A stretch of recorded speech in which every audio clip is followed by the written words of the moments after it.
Bonjour à tous. Ce qui vient de se passer au Venezuela me semble un tournant dans la situation mondiale. Je crois qu'il y aura un avant et un après. Bien sûr, des interventions de ce type sont légion. Les changements de gouvernement par ingérence, par agression extérieure sont légion. Les exemples sont nombreux. Et nous, Comoriens, en savons quelque chose. En 1995, la France est intervenue aux Comores, a renversé le gouvernement qui était là,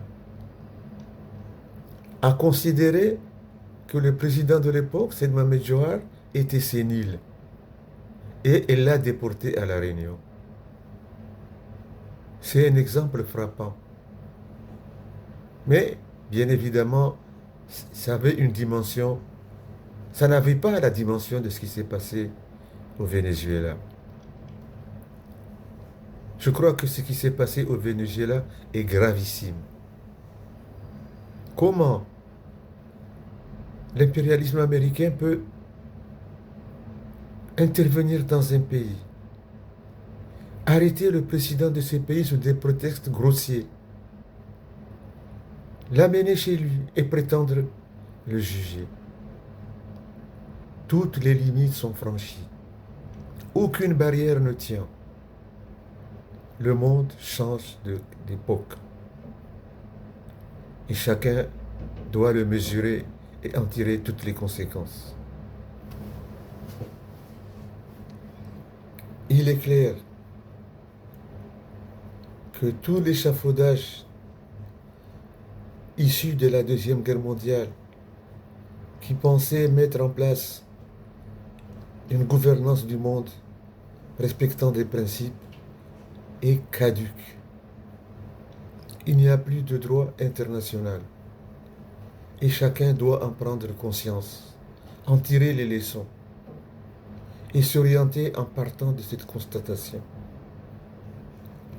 Après ce qui s'est passé en Palestine, ce génocide en direct et cette agression américaine contre le Venezuela, je crois que la messe est dite. Il n'y a plus de droit international.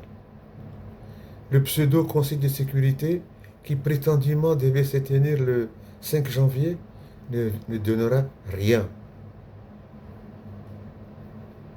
Donc je pense que les pays, les gouvernements des pays, mais surtout les peuples des pays du monde, doivent acter la fin du droit international tel qu'il était spécifié après la Seconde Guerre mondiale, où on arrive à créer un autre ordre international qui prenne en compte les intérêts de tous les pays en les traitant comme des égaux, où on sombre dans la jungle.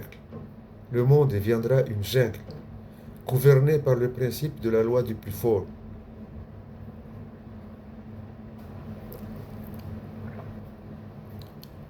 Il convient ensuite d'analyser la position de l'URSS et de la Chine,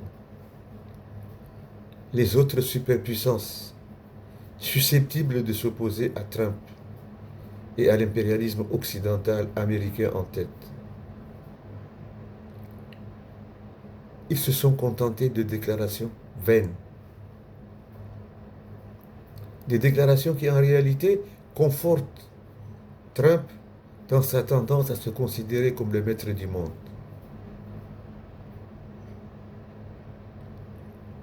On doit donc en tirer les leçons. Les pays ne peuvent pas attendre leur sécurité de qui que ce soit. Il faut compter sur ses propres forces. Bien évidemment, dans leur politique, les pays doivent savoir utiliser judicieusement les contradictions entre les superpuissances, mais sans se faire d'illusions. La souveraineté des peuples doit être défendue par les peuples eux-mêmes, en comptant sur eux-mêmes. même les petits pays comme le nôtre. On ne peut pas considérer qu'on ne peut pas se défendre. Chaque peuple peut se défendre. Mais pour cela, il faut qu'il s'organise, qu'il se donne les moyens de sa défense. Bien évidemment, nous n'avons pas la bombe nucléaire aux Comores. Bien évidemment, notre peuple est tout petit. Mais si un autre pays nous agresse, nous avons les moyens de nous défendre, de lui rendre la vie impossible et de faire en sorte que ce qu'il vient chercher, il ne l'obtient pas. C'est cela l'orientation. Et c'est cela que je voulais souligner en deuxième lieu. Chaque peuple, quelle que soit sa puissance, doit se donner les moyens de se défendre lorsqu'il est agressé.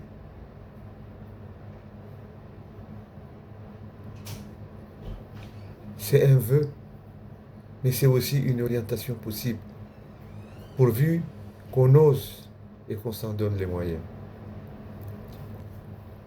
Certains commentateurs, à mon avis au service de l'impérialisme occidental, ont voulu montrer ou démontrer ou soutenir la thèse selon laquelle les USA n'interviendraient qu'en Amérique latine, leur terrain de jeu. Je crois que c'est une fausse illusion ou une tentative d'influencer l'Afrique pour qu'elle ne se donne pas les moyens de se défendre, pour que l'Afrique ne mesure pas le danger qui le menace du côté américain aussi. Il est clair que Trump vise le monde entier. Malgré son cinéma grotesque, il y a une logique dans la politique de Trump. S'accaparer des richesses du monde au service des États-Unis. Et il ne s'en cache pas. Il le dit ouvertement. On l'a entendu au Venezuela.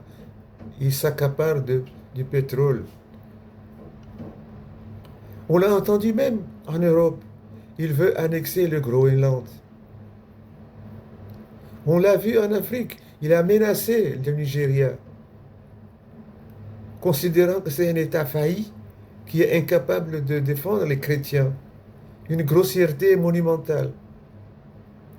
Il a menacé l'Afrique du Sud, où les Blancs seraient malmenés. Donc, son cinéma grossier, grotesque, en fait, a une logique. S'accaparer de tous les ressources du monde au service des États-Unis. Or, où sont les richesses du monde, sinon en Afrique? Si l'Afrique n'est pas aujourd'hui sur la sellette, c'est uniquement une question de temps et d'opportunité. Mais ça viendra. Et Trump trouvera toujours une excuse grossière comme lui pour déployer son armada contre les pays. Donc l'Afrique entière, tous les pays, y compris les vassaux de l'impérialisme français, doivent mesurer ces dangers qui est désormais sur leur propre tête.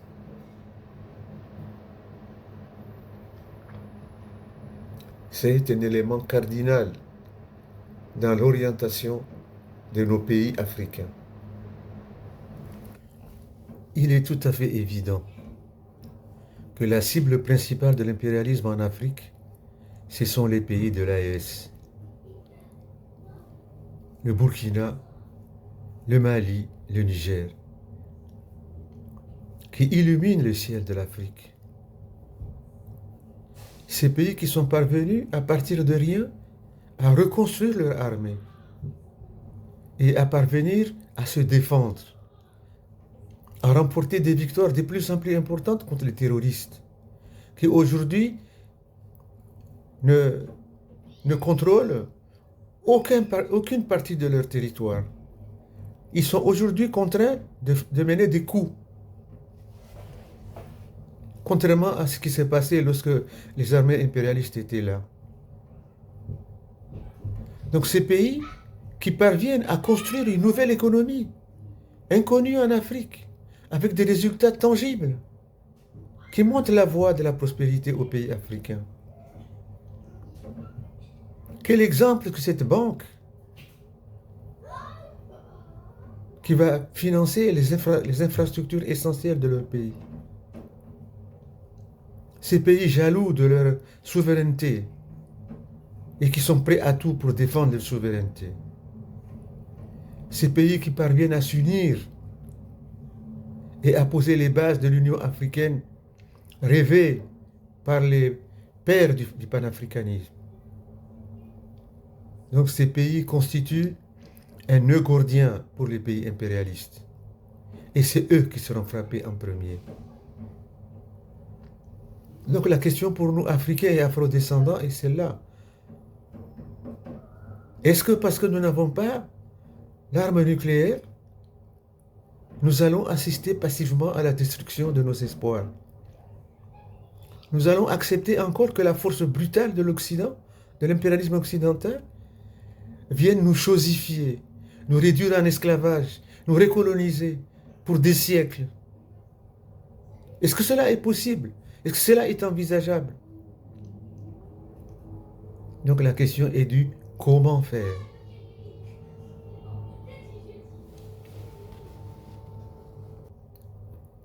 Personnellement, je propose que les Afro-descendants et les Africains, d'où qu'ils vivent, décident ensemble que si un pays de l'AES est envahi par l'impérialisme occidental, nous déclenchions une guerre populaire à dimension universelle. Nous combattions par une guerre civile généralisée l'impérialisme. On voit les gens commenter ce qui s'est passé au Venezuela, trouver des raisons, spéculer sur « Ah, l'Union soviétique a dit ceci, cela signifie cela. Ah, le monde est divisé en zones d'influence, donc les États-Unis en Amérique latine, les Russes en Ukraine, les Chinois dans le Pacifique, avec, etc. » Comme si des zones d'influence étaient décidées par les grandes puissances et que nous soyons inclus dans celui des pays occidentaux. Nous ne sommes pas d'accord pour ça. Notre moyen ne peut être que la guerre populaire. C'est ça qui menacera réellement les intérêts des impérialismes occidentaux. Et c'est cela qui les fera réfléchir. Car au bout, c'est l'impérialisme qui sera abattu. C'est mon idée.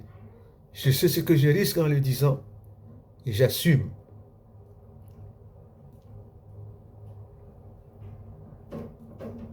Il faut qu'on y réfléchisse.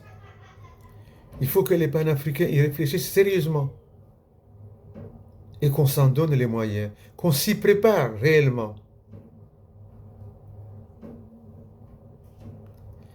Et j'espère, et c'est mon dernier mot, que le peuple comorien prendra sa part dans ce grand combat mondial, dans ce grand combat africain. Le monde est à un tournant, comme je l'ai dit précédemment, où les peuples trouvent les moyens de reconstruire une nouvelle ordre international, où nous basculons dans la dépendance, où nous basculons dans l'esclavage, ou voire même un génocide. Puisse le peuple comorien prendre conscience de ces questions et considérer que malgré notre petitesse, nous sommes un peuple comme tous les autres, La petitesse de notre pays n'entraîne pas que notre peuple soit inférieur aux autres. Non, nous sommes des hommes comme les autres et nous pouvons peser comme les autres à la mesure de nos moyens et de nos possibilités. Puisse notre pays s'affranchir de l'impérialisme français et de ses suppôts locaux pour redevenir un pays qui prend sa part dans le combat du monde pour la liberté et la prospérité.